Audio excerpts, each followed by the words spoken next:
boys, mahirap yung boys.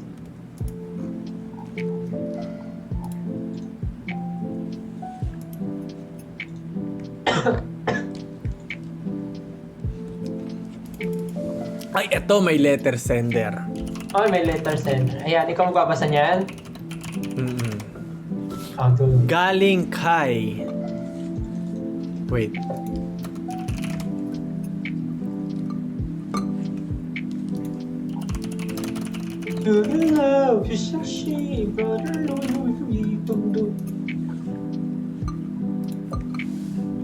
May matulog na yung mga may ano bukas. Tama na kakapapastel nyo dyan. Matulog na kayo. Galing kay Raymark. Raymark. Raymark. Yan ba yung driver nila, Mama Rain? Si Kuya Raymark? Actually, hindi. Pero driver din daw siya. Ayan. Ah, talaga? Oo. Sabi, Papa Jack, ang kalib-in ko ng 5 taon na, nalaman ko na may anak na pala siya. Actually, nabuntis ng iba. 5 taon na kaming magkasama, ngunit hindi kami, sabi, Papa Ano Jack, ba? 5 taon na kaming magkasama, at alam ko na gustong-gusto niya magkaanak, ngunit nasa akin ang problema. Tinatingnan namin ito sa doktor. Pero akala ko, after namin patignan, masaya pa rin naman kami as long as magkasama. Ngunit, nagulat na lang ako na isang araw, nalaman ko na buntis na nga siya. At tinawagan ko siya. At tumawag ako sa Hi, telepono. bebe. Alam mo, naalala ko yung nakaraan natin. Talaga? Paula? Ito naman, bebe. Okay, di ba? Siyempre naman. Tinawagan ko siya Saka alam mo, bebe, namimiss ko na rin yung kakulitan mo, bebe. na dahil namimiss ko na. Tulog naman ako eh. The best, di ba, bebe?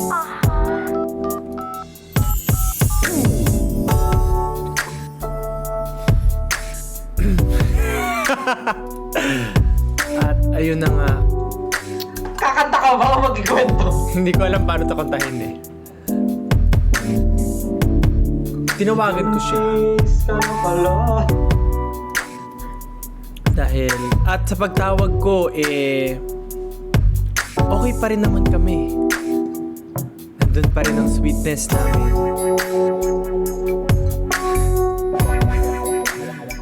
Naalala ko yung mga panahon, 5 taon na pinagdaanan namin.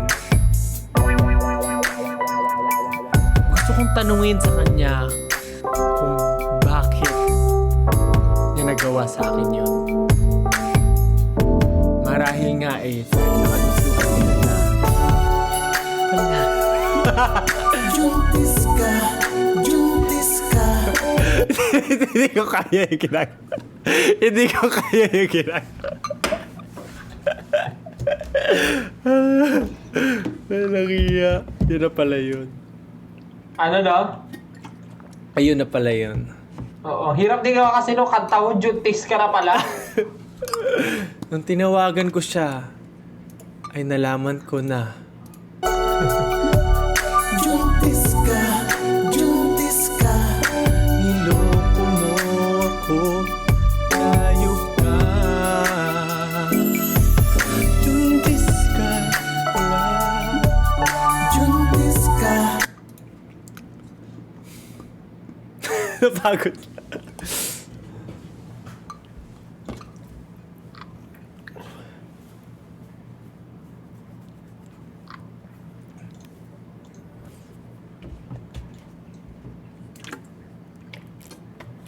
Maghahanap ako ng bagong mga letter sender.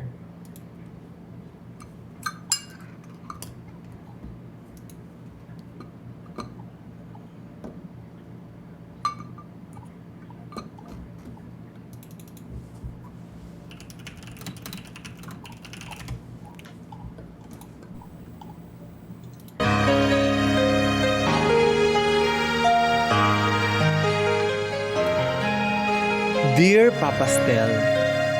Bakit papastel? That Ay, papadya? papadya. Na-inlove ako sa kaibigan ko. High school pa lang kami. Crush na crush ko na siya. Pero ngayong college, magkaklase pa rin kami. At natatakot ako na paano ko aaminin sa kanya yung nararamdaman ko. Ako nga pala si Jaime. At ang crush ko naman ay si Christine. Napakatalino niya kasi. Magkasama kami lagi. Nasa isang group of friends ba? Pero lagi talaga akong kinakabahan kapag lumalapit siya sa akin, pagkakausapin niya ako. Kaya ang tanong ko lang paano na kaya hindi sinasadya, di kaya magtapat ang puso ko? Mali. Sa dinami-rami ng kaibigan ko. Ikaw pa, paano na kaya hindi sinasadya, ba't nahihiya ang puso ko? Hirap nang umibig sa isang kaibigan, di masabi ang nararamdaman. Paano na kaya? Kaya Papa Jack, gusto ko lang humiling ng tulong sa inyo. Kung paano ko ba aaminin, kasi natatakot ako na baka may magbago sa pagkakaibigan namin. Natatakot ako na baka mawalan na ako ng kaibigan. Kasi naman, itong nararamdaman ko, Papa Ja, ang tagal na. Imposibleng wala lang to. Diba? Ano ba sa tingin nyo, Papa Ja? Sa tingin nyo ba hahayaan ko na lang na susulitin ko na lang yung saya na nararamdaman ko tuwing kasama ko siya? O aamin na talaga ako na kahit anong mangyari, tatanggapin ko na lang? Hindi ko naman sinasadya na magkagusto sa kanya, di ba? So, kahit mahirap, kakayanin ko na lang.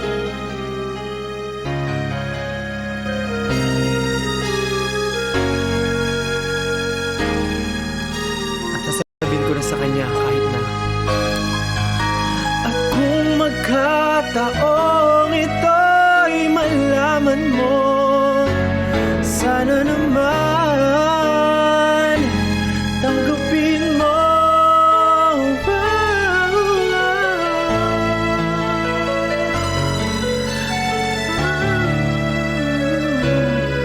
Bakit sa dinami-rami ng kaibigan ko, ikaw pa, paano na kaya hindi sinasadya, ba't nahihiya ang puso ko? Hirap nang umibig sa isang kaibigan at baka hindi maintindihan.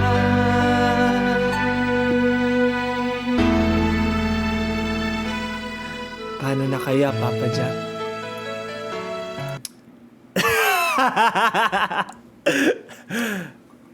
Panias! Ang mapapayo ko lang sa'yo, Jaime, dahil totoo ang nararamdaman mo, lalabas at lalabas yan. Malalaman at malalaman ni Christine. Malay mo nga alam na niya at naghihintay lang siya na sabihin mo sa kanya, di ba? So, yang paano na kaya na gagawin mo, mananatili siyang paano na kaya kung hindi ka aaksyon. Kaya, ayun nga, hilingin mo na lang na sana na pag nalaman na niya or na-confirm na alam niya yung nararamdaman mo, maging magkaibigan pa rin kayo. Yun lang. Nice. Good job. Bakit?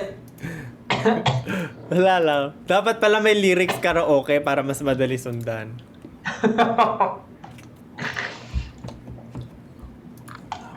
Ano pangalan ng letter sender mo? Si Jaime. Jaime. Hoy, matulog na kayo yung mga maaga bukas. Yan. Maraming salamat sa letter sender. Siguro ito siguro last letter sender ko na itong babasahin. Last na, okay. Oh, last na. Kasi mag-alauna na eh. Ala, ala. Okay, last letter sender. Okay, basahin natin. Okay. Ready na ba kayo? Basahin natin ang kanyang storya. Sabi na! Dear Papa Stel. Nasa isip ko na yan. Wait lang, ano ba yun? Sorry. Bakit? Kaka-search ko lang, bakit ba ikaw? Ay, sabi na yan. Okay, yung okay. Okay. Sorry. Okay, game. Dear Papa Stel, ako nga pala si Ryan. Sumulat ako sa iyo dahil merong isang babae sa classroom namin na hindi mawala sa isip ko. Wala ng aking masilayan, tinataglay mong kagandahan, di na maawat ang puso, sa iyo ay magmahal. Tama po kayo. Stephanie sa classroom. Talaga hindi ko na siya makakalimutan. Ako nga po pala ulit si Ryan. Isa po akong badminton varsity sa aming school. Sa totoo lang, hindi ko po pinapansin yung mga yan eh. Marami pong nagkakagusto sa akin pero wala pa sa isip ko yan. Kaya sinasabi ko na lang, wala akong time sa kanila. Lahat, inaangasan ko, Papa Stel. Hindi ko sila pinapansin. Pero iba to si Stephanie. Parang iba yung kiliting dala niya sa akin, Papa Stel eh. Kahit di niya ako kinakausap. Pero nagulat ako one time, lumapit siya sa akin. Tinanong niya kung saan daw yung kantin. Gusto ko sana sumagot, Papa Stel, pero ayokong pakita sa kanya na kinikilig ako pag kinakausap niya ako. Kaya naman, ang sagot ko sa kanya, bakit mo sa akin tinatanong? Mukha ba akong nagtatrabaho sa kantin? Tinatanong ko lang naman kung nasan yung kantin kasi hindi ko alam eh. Eh bakit mo nga sa akin tatanong? Ako lang ba estudyante dito? Tanong mo dyan oh! Anto na nga, Papa Stel. Akala ko nainis siya sa akin. Pero nagulat ako, umaalis siya. Pero nakangiti siya, Papa Stel.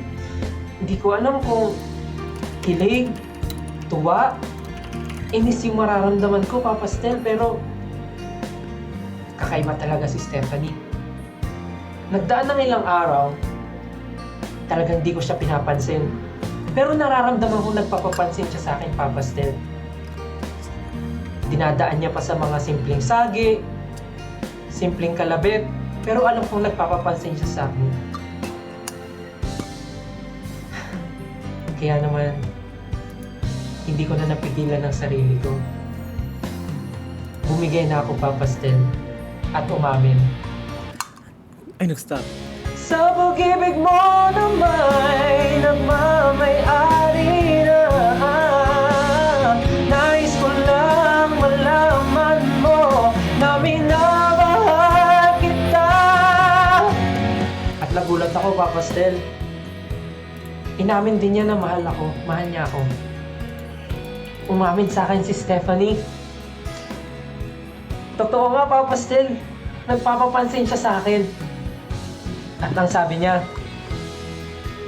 sa totoo lang, alam ko namang wala kang pinapansin sa amin.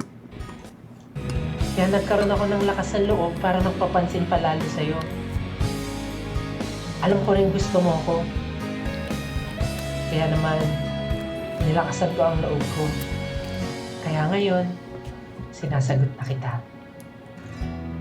At opo, Papa Stel, ngayon, kami po ay mag-asawa na at may mga anak na.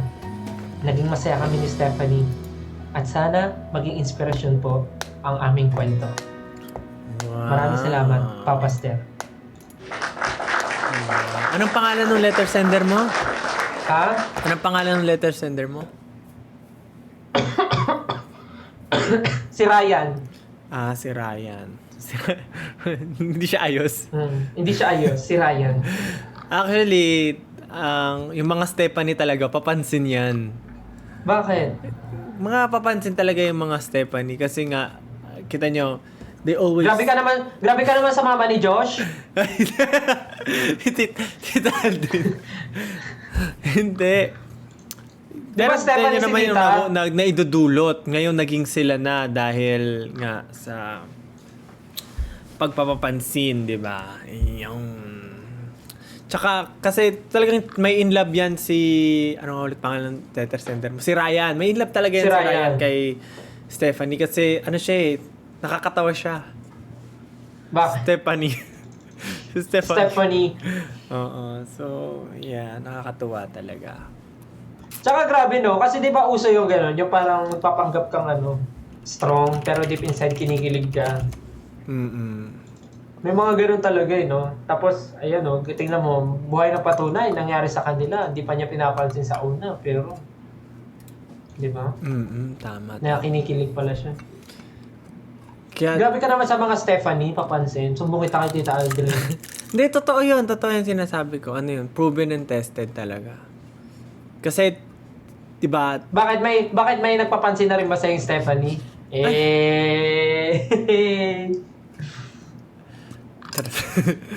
Hindi. Ano kasi, di ba, nasa pangalan nila na lagi sila nagsi-step up. So, parang nami-misinterpret sila ng mga tao na papansin sila. Pero, they're just trying their best. Ganon. Uy, meron akong last letter sender din. Ano? Meron din akong letter sender. Ano sabi? Si Ashley. Ashley. Ayan, wait lang. Wait. Yan, naghanap na siya ng music ko. Naunahan ko sa bakit ba ikaw?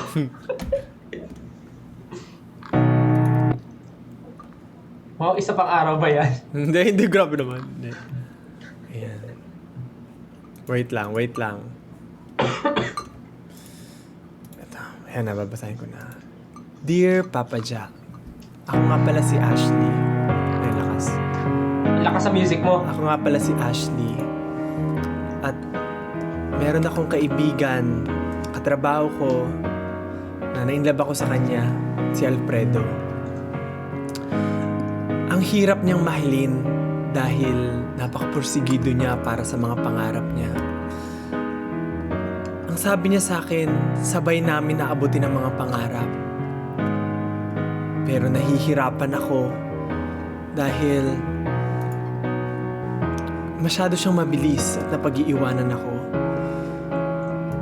Pero gusto kong subukan para sa kanya. Kahit na magulo yung mga pangarap ko, dahil siya naman ang pangarap ko, masaya ako kung matutupad niya ang mga pangarap niya. Kahit sa trabaho, handa akong iwanan ng trabaho ko. Kahit di ako handa.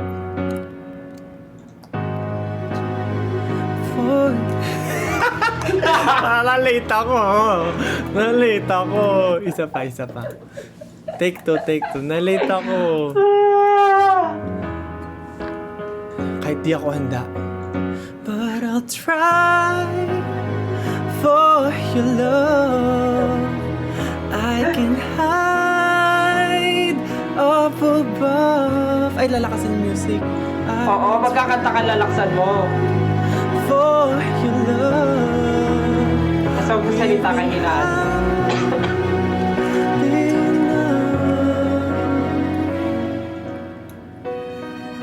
At sinubukan ko nga, Papa Jack, iniwan ko ang trabaho ko para sa kanya. Tinulungan ko siyang matupad ang mga pangarap niya. Binigay ko ang puso ko, ang buong pagkatao ko. Ngunit hindi ko alam, hindi niya pa rin sinasabi. Catching up to you while you're running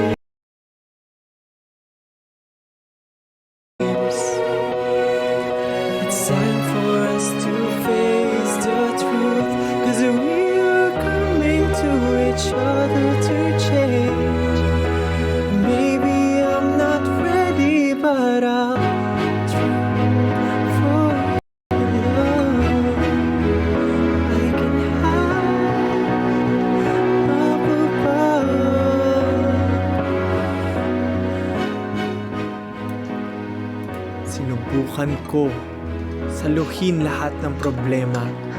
Tinanggap ko lahat ng pagkakamali niya. Na akala ko isusubukan niya rin na mahalin ako. Susubukan niya rin na tulungan ako maabot ang mga pangarap ko pag narating niya na ang kanyang mga pangarap. Ngunit, mali ako.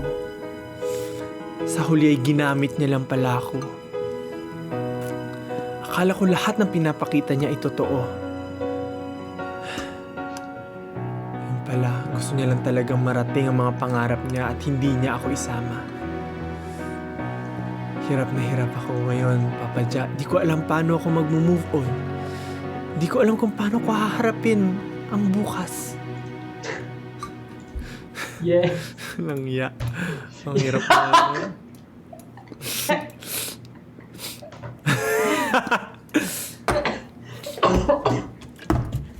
Ang hirap mag-isip ng story habang iniisip mo yung susunod na kanta. Kaya nga, mas madali pag Tagalog, ingrid pala ng English. Magpa-practice ako, tinam, sa susunod. Mayroon na akong 5 story na naka-imbak. Baka gumawa ka pa ng script pa. Together. Okay. Oh, happy. Tama na.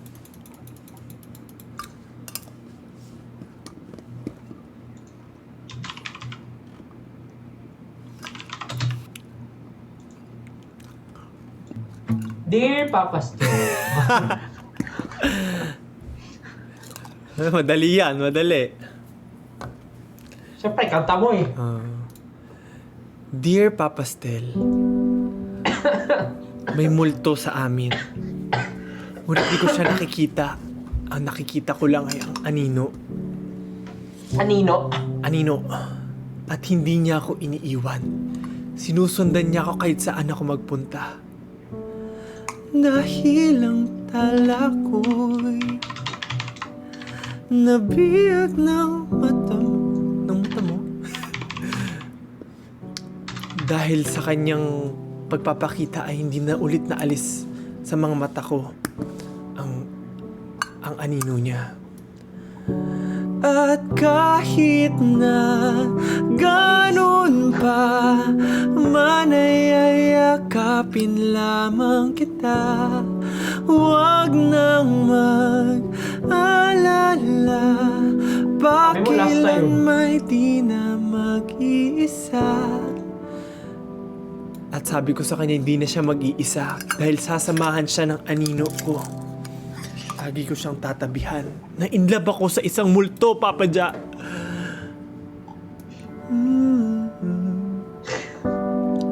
Walang... Ano daw? Ano daw? Kaya para sa'yo handa kong maglaho. Yun ang Patula ka na dyan ah. liwanag mo, dala kong pangako. Sa'yo na palasyo, Alauna na. sa mga batong binulsa. Mili ko mang naipong bigat na dala-dala. At kahit na ganun pa, manayayakapin lamang kita. Huwag nang mag-alala, pakailan may di na mag-iisa habang buhay kita.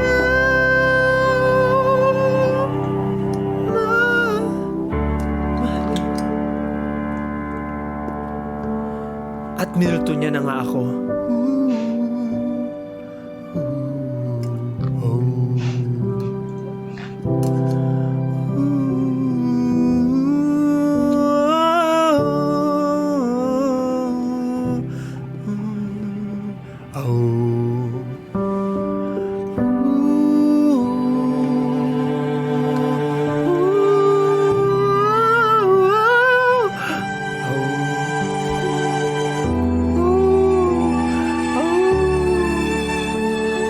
yan, Justin.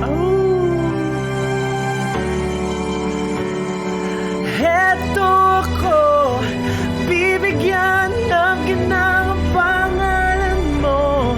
Ang lahat pag-ito, bigay sa'yo lahat naman. Ay, alam ko na. Ano? Sa November, mag-ano tayo, Halloween, horror story. Tama. Tama. Sa November, mag-live tayo, tas puro horror. Horror stories naman. Yes. Dear Papa Stel, isang gabi, lumabas ako sa harap ng bahay para bumili ng candy. At may nakita akong Sabi ng imana.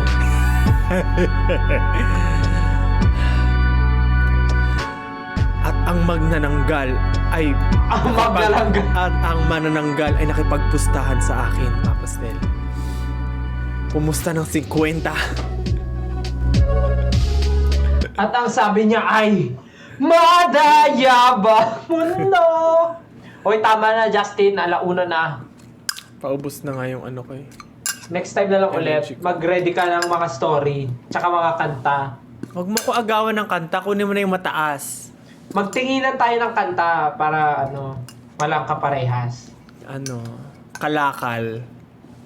Kasi ang love story nila ay sa Tapos mag-ready na rin tayo pang November ng show natin. Show natin! Show.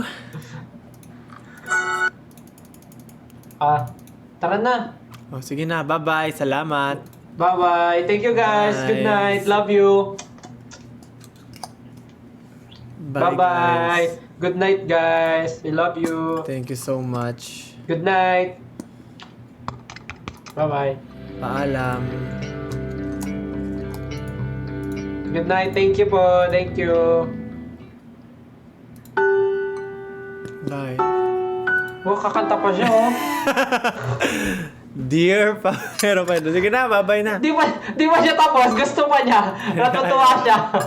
Natutuwa. Bye-bye. Bye. Paano ka umalis dito? Paano ka paalisin? And Ayun na. Ayan. Dear audience. Charot lang. Ayoko na, tama na.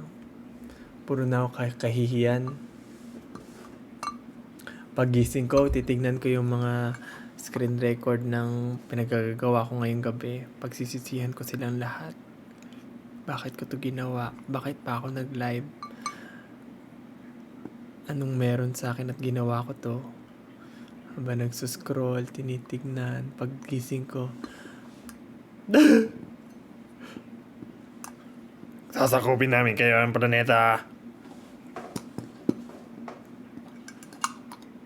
Okay, maraming salamat sa pagsama mga kababayan. Ako ay matutulog na.